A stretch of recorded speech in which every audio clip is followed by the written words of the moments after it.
حضرت نوح پر کوئی صحیفہ نازل ہوا ہو۔ قرآن پاک میں تورات سے قبل کے صحائف کو صحف اولا کہا گیا ہے۔ ناظرین، مختصراً یہ کہا جا سکتا ہے کہ قدیم ہندو حضرت نوح علیہ السلام کی امتی ہیں، کیونکہ طوفان نوح کے بعد حضرت نوح علیہ السلام سے نسل انسانی اور دین حق کی تعلیمات کو پھیلانے کا سلسلہ چلا۔ یہ اور بات ہے کہ یہ لوگ مذہبی تعلیمات میں تحریف کر کے راہ حق سے ہٹتے چلے گئے۔ اب بات کرتے ہیں کلکی اوتار کے بارے میں۔ کلکی یا کالکی ہندوؤں کے مطابق کلکی وشنو کا 10واں اور آخری اوتار ہے جو کلیوگ کے قریب دھرتی پر ہوگا۔ 10واں اوتار تاحال مکمل نہیں ہوا۔ ہندوؤں کو توقع ہے کہ وشنو نیکوکاروں کو جزا اور گناہگاروں کو سزا دینے کے علاوہ برائی ختم کرنے کے لیے پروں والے گھوڑے پہ نمودار ہوگا۔ گھوڑے نے اپنا ایک پاؤں اٹھایا ہوا ہے اور جوں ہی وہ اس کے پاؤں نیچے رکھے گا اوتار مکمل ہو جائے گا۔ کلکی کو ہندو دیوتا وشنو کا 10واں اوتار اور وشنو کا مستقبل یا حتمی اوتار سمجھا جاتا ہے۔ وشنو کائناتولوجی کے مطابق کلیگ کے آخر میں ہندوؤں کو بھگوان وشنو کا 10واں اوتار سمجھتا ہے، جو 4 لامتناہی چکروں میں سے آخری ہے۔ جب لارڈ کالکی دیو دادا نامی گھوڑے پہ سوار ہو کے شریروں کو تلوار سے مار ڈالیں گے تو سنہری دور شروع ہوگا۔ مذہبی متن کے مطابق کلیوگ میں بھگوان وشنو کلکی کی شکل میں اوتار بنیں گے۔ کلکی اوتار کلیوگ اور ستیوگ کے دور میں ہوگا۔ دیومالا کے مطابق جب کلیوگ میں گناہ کی حد کو عبور کیا جائے گا تو کلکی اوتار دنیا میں شریروں کو ختم کرنے کے لیے ظاہر ہوگا۔ مذہبی اور افسانوی عقیدے کے مطابق جب زمین پہ گناہ بہت بڑھ جائے گا تب وشنو کا یہ اوتار یعنی کالکی اوتار شریروں کو ختم کرنے کے لیے ظاہر ہوگا۔ کلکی کو وشنو کا مستقبل اور حتمی اوتار سمجھا جاتا ہے۔ خدا کا یہ اوتار نسکلن کا بھگوان کے نام سے بھی جانا جائے گا۔ آپ کو جان کے حیرت ہوگی کہ لارڈ شری کلکی 64 فنون کا مکمل بےداغ اوتار ہے۔ صحیفوں کے مطابق یہ اوتار مستقبل میں ہونے والا ہے۔ کلیگ کے اختتام پر جب حکمرانوں کی ناانصافی میں اضافہ ہوگا، چاروں طرف گناہوں میں اضافہ ہوگا اور ظلم و بربریت غالب آ جائے گی، تب بھگوان وشنو اس دنیا کی فلاح و بہبود کے لیے کلکی کی شکل میں اوتار بنیں گے۔ کلیوگ کے خاتمے کی تفصیل شریمداد بھگوت پورن اور بھائش پورن میں ملتی ہے۔ کلیوگ میں بھگتے کالکی کا اوتار ہوگا جو گناہگاروں کو ختم کر دیں گے اور دوبارہ سنہری دور قائم کریں گے۔ اس کی تفصیل کلیوگ اور کلکی اوتار کے خاتمے کے سلسلے میں دیگر پرانوں میں بھی ملتی ہے۔ خداوند شری کلکی کو تبدیل کرنے والے اس دور کے اوتار کا مقصد عالمی فلاح و بہبود کہا جاتا ہے۔ ورشو کے اوتار کی کہانیاں سرمداد بھاگوت مہاپورن میں تفصیل سے بیان کی گئی ہیں۔ اس کے 12ویں اسکندھا کے دوسرے باب میں رب کے کلکی اوتار کی کہانی کو تفصیل سے بیان کیا گیا، جس میں کہا گیا ہے کہ لارڈ کالکی سنبھل گاؤں شہر میں وشنواس نامی ایک برہمن کے بیٹے کی حیثیت سے پیدا ہوں گے۔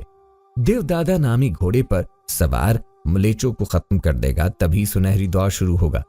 کلکی پران کے مطابق پرشوا بھگوان وشنو کے 10ویں اوتار کلکی کے گروہ ہوں گے اور انہیں جنگ کے بارے میں تعلیم دیتے تھے۔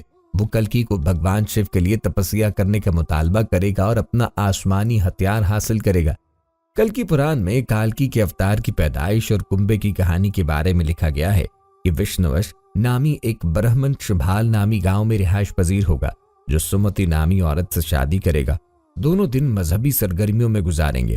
کلکی ان کے گھر کے بیٹے کی حیثیت سے پیدا ہوں گے اور بہت کم عمری میں ہی ویدوں اور صحیفوں کی تلاوت کر کے ایک عظیم اسکالر بن جائیں گے۔ بعد میں وہ مہادیو کی پوجا کر کے زندہ انسانوں کے دکھوں سے نجات حاصل کریں گے، جن کی شادی بردھارتا کی بیٹی پدما دیوی سے ہوگی۔ کلکی اوتار کی اس حیثیت پر بہت سے خود ساختہ دعویدار ہیں جو وقتاً فوقتاً پیشن گوئیوں کے مطابق اپنے آپ کو ثابت کرنے کی کوشش کرتے ہیں اور کالکی اوتار کے بارے میں بہت سی پیشن گوئیاں کرتی ہیں، جیسے انٹرنیٹ پر کالکی youtube.com وغیرہ۔ اوتار کالکی اوتارا google.com پہ کہا جاتا ہے کہ تلاش کر کے دیکھا جا سکتا ہے، لیکن یہ معلوم ہونا چاہیے کہ وقت اور عہد کی تبدیلی سے تعارف کروانے کے لیے روح کو عمر کے مطابق اظہار کرنا ہوگا۔ یوگا عمر کے مطابق اسی عالمگیر سچائی پہ مبنی ہے۔ جب بھیڑ جمع ہو جائے تب کچھ نہیں ہوتا ہے۔ اوتار کی شناخت کے لیے سب سے بنیادی موضوع وہ ہے جو وہ نیا دے رہے ہیں، جو اس وقت کے معاشرے کے اکثریتی انسانوں کی سلامتی، اتحاد، استحکام اور ترقی کو متاثر کرتا ہے۔ ہر انسان جو آفاقی سچائی کا اظہار کرتا ہے وہ اوتار ہوتا ہے، لیکن جو یوگ کی اعلیٰ سطح پر آفاقی سچائی کا اظہار کرتا ہے اسے یوگا واٹر کہا جاتا ہے۔ ناظرین،